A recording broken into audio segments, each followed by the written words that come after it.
So you're thinking about making your own living trust in Florida, but you don't know where to start. You're in the right place because if you've been online for more than 5 minutes, you've probably seen videos that say something like, make your trust in 10 minutes for free. And I understand why that sounds appealing. I'm Attorney Otto, a Florida estate planning and asset protection attorney. And here's the truth that most people don't find out until it's too late. You can, in fact, create a trust document in 10 minutes and still leave your family stuck in probate court. Not because you didn't try, not because you didn't care, but because in Florida, it's not just about having a trust. It's about having a trust that is valid, Florida aware, and actually funded. I see families every week who say, but we had a trust. And then they're shocked when their bank accounts get frozen or their house still requires probate. So in this video, I'm going to walk you through what DIY trust tools are really asking you, the decisions you must make in order to get it right, and the Florida specific issues people accidentally overlook. And finally, I'm going to look at that one step that causes most DIY trusts to fail. I'm going to be honest also about who should not do this themselves, because for some families, the free trust becomes the most expensive mistake later on.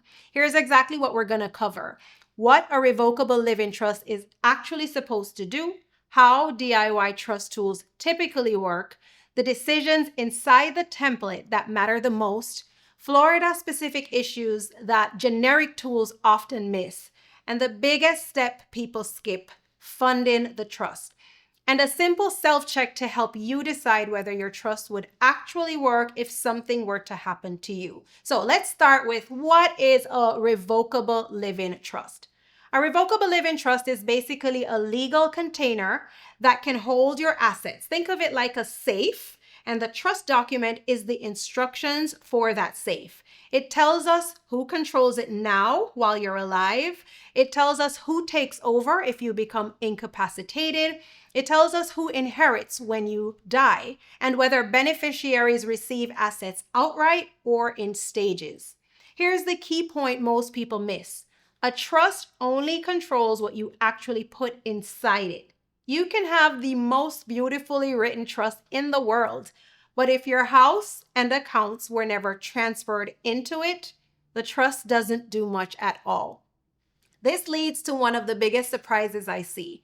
Parents tell their kids, don't worry about it, everything is in the trust. And then the parent passes away and the kids still end up in probate court. Not because there wasn't a trust document, but because the trust was never funded. That difference between a plan and paperwork matters more than people realize. So let's talk about who do-it-yourself trust tools can work for and who should slow down and get help. DIY can be realistic when you have a simple family situation. So you and your spouse, if you're married, agree on everything. You have one primary home, basic bank accounts, and maybe one or two straightforward assets. DIY becomes risky when you have a blended family, minor children who need long-term management, a child with special needs, a business, multiple properties, family conflict, Medicaid planning goals, creditor concerns, or complicated titling issues. If you have any of those things that I just mentioned, you should pause on the DIY. It's also risky if you're relying on a trust to solve Florida homestead or spousal rights without understanding how those rules actually work. In these situations, a generic template can create problems that don't show up until it's too late. Most DIY trust tools start the same way. So they start off by asking you to choose a template, and then they walk you through questions and generate a document.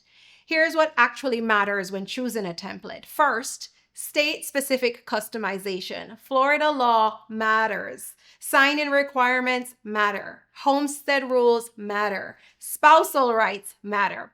If a template is not clearly tailored to Florida, it's a red flag. Second, the trust type.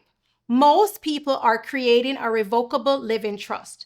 That means you can amend it, revoke it, move assets in and out, and keep full control while you're alive and competent.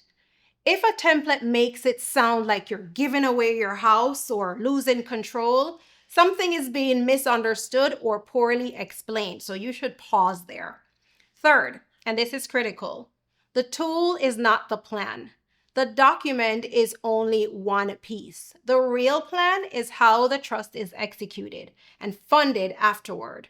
DIY tools also ask, what state do you live in? That question actually matters because Florida has unique issues that many generic templates don't handle well. So just because they ask the question in a drop-down and you select Florida, don't necessarily assume that it then converts the document to something that complies with Florida law. Some of the issues that we see pop up include Florida homestead protections, spousal rights, elective share, creditor-related considerations, and real-world funding issues with banks and financial institutions. As I mentioned, choosing the Florida drop-down does not guarantee the template actually solves or addresses Florida problems. Now, if you're married, DIY tools will ask whether you're creating the trust together. Now, if you and your spouse are fully aligned, a joint trust is common. But if you have children from prior relationships, different goals, trust issues between each other, or his kids, her kids dynamics, you need to slow down. Florida law gives spouses rights that can override trust language in certain scenarios. And blended families are where DIY trusts most often end up in court. DIY tools also use a lot of legal terms. So let me translate the most important ones. The grantor or settlor is you. That's the person. You're the person creating the trust. The trustee is the person managing the trust assets. Now, in most revocable live-in trusts, while you are alive and while you are well, you are both. That means you keep full control of the property and the assets while you're alive and well. Your beneficiaries cannot demand money from you, and they cannot tell you what to do. They have no legal rights while you're alive and competent. The successor trustee is one of the most important decisions that you will make. This is the person who steps in if you become incapacitated or after you pass away. And this is the person who carries out your instructions. A trust avoids probate, which means there's no judge supervising every step. Probate is slow, it's expensive, and it does have court oversight. A trust, on the other hand, is private and faster, which means your trustee must be someone that you truly trust. They don't have to be a legal expert. They need to be responsible, organized, and capable of handling pressure without creating drama. Now, DIY tools will also ask what assets you plan to put in the trust. So most people think in terms of categories. You'll think of things like your home, bank accounts, non-retirement investment accounts, sometimes business interests, and personal property handled broadly. Here are some Florida-specific cautions. Your primary residence may be what's called a homestead, and that comes with protections, but it also comes with some restrictions. So the template might let you list the house, but that does not guarantee that the deed and transfer are handled correctly. Another thing to think about, retirement accounts. These are usually handled through beneficiary designations, not retitling. You don't want to retitle your 401k into the trust, for example. You want to name a beneficiary. And bank accounts are one of the easiest places DIY plans fail. People create a trust but never retitle accounts or coordinate beneficiaries. Then someone dies and the accounts freeze. If your goal is to avoid probate and avoid frozen funds, bank coordination matters. Now let's talk about the most important warning. Hear me on this. A trust does not control your assets just because the document exists. A trust controls assets only if they are titled in the trust, properly assigned to the trust, or coordinated to flow into the trust. Here's what I see all the time. A parent creates a trust online. They sign it. They tell the kids, don't worry, we have a trust. but the house deed is still in the parent's individual name, and the bank accounts are too. When the parent passes away, the bank freezes the money, the house requires probate, and the kids are shocked. The plan fails, not because there was no trust, but because the trust was never funded. Remember, creating a document is step number one. Whether you do it yourself or you have an attorney do it for you, when you get that draft of the actual trust, that's not enough. You need to fund the trust. That means you need to go down to the property appraiser's office and have the new deed. You need a new deed that's recorded, naming your trust as the new owner of the property. Otherwise, it's like it never happened at all. This is the kind of thing that I teach my clients all the time. And if you need help with this, I'll be happy to walk you through the process. But if you're doing it online, just make sure that you don't forget that step. Now, if this kind of Florida guidance is helpful to you, you can subscribe to my channel. I post videos with insight like this regularly. So in wrapping up, can you make your own living trust using a free online tool? Yes, you can create a document.